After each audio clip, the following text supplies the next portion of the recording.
Olá pessoal, este é o nosso segundo episódio do review deste livro aqui, o Manual Politicamente Incorreto do Feminismo. E hoje eu vou dar um panorama do capítulo 2, 3, 4 e 5, que de maneira resumida tratam sobre sexo, a revolução sexual. Um resumo destes 4 capítulos e da ideia proposta pelas feministas com a revolução sexual é esta aqui. Sai o homem que abre a porta para a donzela e entra a vadia que paga a conta para o macho. Para as feministas, a sociedade coloca a mulher numa posição degradante, diminuindo-a no trabalho, na política e também na maneira como os relacionamentos surgem. No cortejo de antigamente, cabia ao homem a liderança, a iniciativa. E o romance também era permeado com uma demonstração de capacidade para proteger e sustentar a pretendente. Tudo isso era representado por meio dos contos de fadas, que em suma diziam o seguinte: seu bom comportamento será recompensado com um bom marido, que viria para salvá-la, arriscando a própria vida pela mocinha. Você deve estar se perguntando, onde há opressão masculina quando um homem luta contra um dragão para poder ter o direito de amar uma mulher? Ora, isso implicaria dizer que a mulher não tem condição de se libertar. Daí, então, surge o empoderamento feminino, que é a declaração de que a mulher é independente do homem. Eu não preciso de macho algum. E como isso se daria? Quando a mulher imitasse o homem, tanto em suas virtudes quanto em seus defeitos. Em se tratando de relacionamento, a virtude de tomar a iniciativa e os defeitos, os vícios sexuais. Qual o resultado dessa ideia feminista de revolução sexual e de independência feminina por meio da libertação sexual? O cavalheirismo sumiu, o romance desapareceu e, junto com eles, a mulher também perdeu o seu poder, o poder feminino. O sexo não será mais uma recompensa para o valente conquistador que desbravou vales e montanhas. Agora, será oferecido sem o ônus do compromisso. As mulheres gritaram: precisamos acabar com a violência masculina. E como elas fariam isso? Transando com qualquer um que aparecer na frente delas. E os homens, caídos, sem Deus, responderam: maravilha! Sem sombra de dúvida, o maior beneficiado com o sexo casual é o homem. Antigamente, o homem deveria proteger a sua mulher quando ela está frágil, carregando um bebê. Deveria continuar amando-a depois que o seu corpo mudasse em face das várias crianças que ela pôs no mundo. Hoje, ele pode usar e depois trocar a sua mulher por uma mais nova. Afinal de contas, as feministas conquistaram às mulheres o direito de se divorciar. Capítulo 3.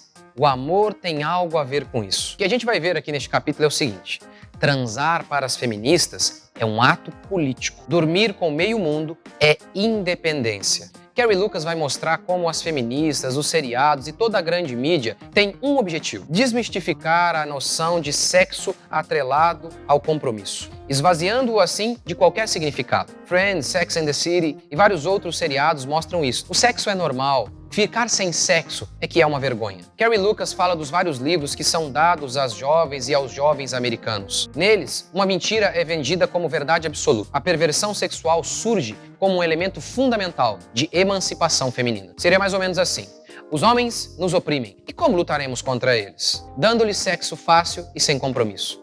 E os opressores respondem: eba! Casar virgem?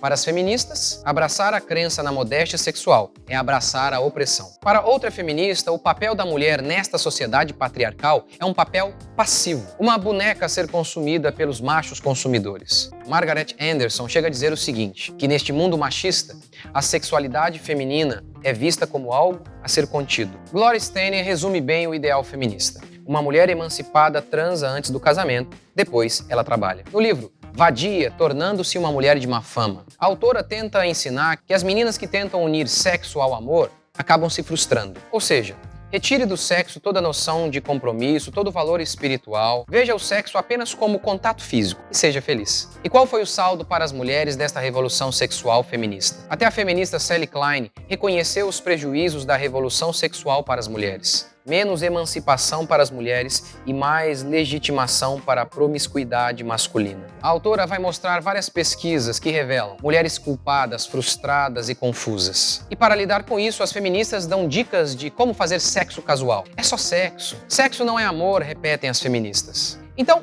apesar de toda essa propaganda tentando esvaziar a noção de sexo associada com algo espiritual e moral, por que as mulheres continuam se sentindo tão culpadas e frustradas? As feministas responderão: é a cultura do patriarcado, são esses machos que estão enganando vocês. Não é verdade. As mulheres são diferentes dos homens.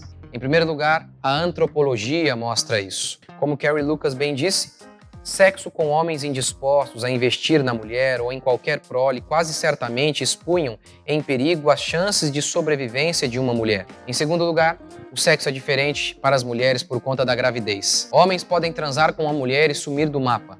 A mulher não. Ela terá que carregar um bebê em muitos casos. A terceira diferença é biológica. As mulheres tendem a se ligar emocionalmente às pessoas com quem elas transam, mais do que fazem os homens. Graças a hormônios ocitocina e dopamina, liberados durante o sexo, responsáveis por emoções nas mulheres como afeição e apego. Em quarto lugar, a mulher vê o sexo de maneira diferente, porque ela é mais suscetível a doenças. Uma mulher, e isto com uma só penetração, é 8 vezes mais propensa a contrair HIV e 4 vezes mais propensa a gonorreia do que um homem.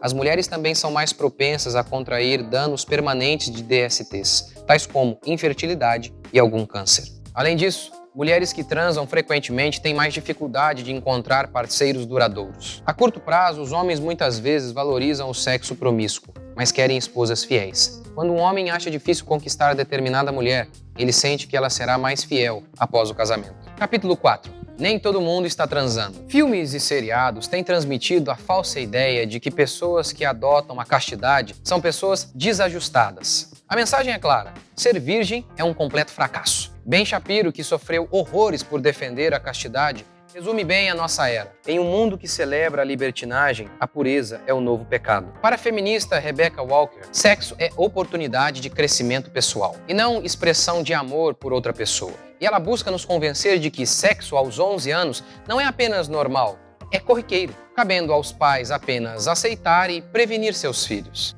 Ou seja, é inútil dizer não transe, apenas dê camisinha a eles. A autora cita uma pesquisa de 2003 em que 46,7% de jovens entre 13 e 17 anos já tinham feito sexo. Ou seja, a maioria não tinha feito. Eu sei, já é uma verdadeira tragédia que quase metade da população adolescente já tenha feito sexo. Mas a mídia e os filmes querem tentar mostrar para você que é virgem que você é uma espécie de unicórnio. A autora cita outra pesquisa. Quando os jovens foram questionados, vocês acham que os seus amigos transam? A resposta, na maioria dos casos, era sim, o que era um verdadeiro exagero. E por que isso é tão importante? Aquilo que a pessoa considera normal influencia suas decisões. Daí, então, o objetivo feminista em mentir, alegando que todo ser que respira é um exato pervertido. Capítulo 5. Os riscos do sexo seguro. A autora cita uma escritora feminista que diz o seguinte: contanto que eu esteja segura, que se dane. E este é o exato padrão moral sexual para os nossos dias. Desde que eu não me fira, tudo é permitido. Em primeiro lugar, que isto é uma mentira. As camisinhas reduzem sim o perigo de adquirir alguma doença sexualmente transmissível, mas não acabam com as chances. Tanto que a autora vai mostrar pesquisas da época mostrando que o número de pessoas adquirindo DSTs tem crescido. 10 milhões de pessoas infectadas por ano. A doutora Meg Maker resume assim: a chance de uma camisinha prevenir DSTs é tão tênue quanto a própria camisinha. E sem contar o risco de uma gravidez indesejada. O segundo problema do mito do sexo seguro é que as escolas se utilizam da preocupação com doenças e gravidez indesejada para ensinar as crianças sobre sexo. Tudo, obviamente, com o objetivo de perverter as crianças. Ou fazer deste mundo um mundo melhor.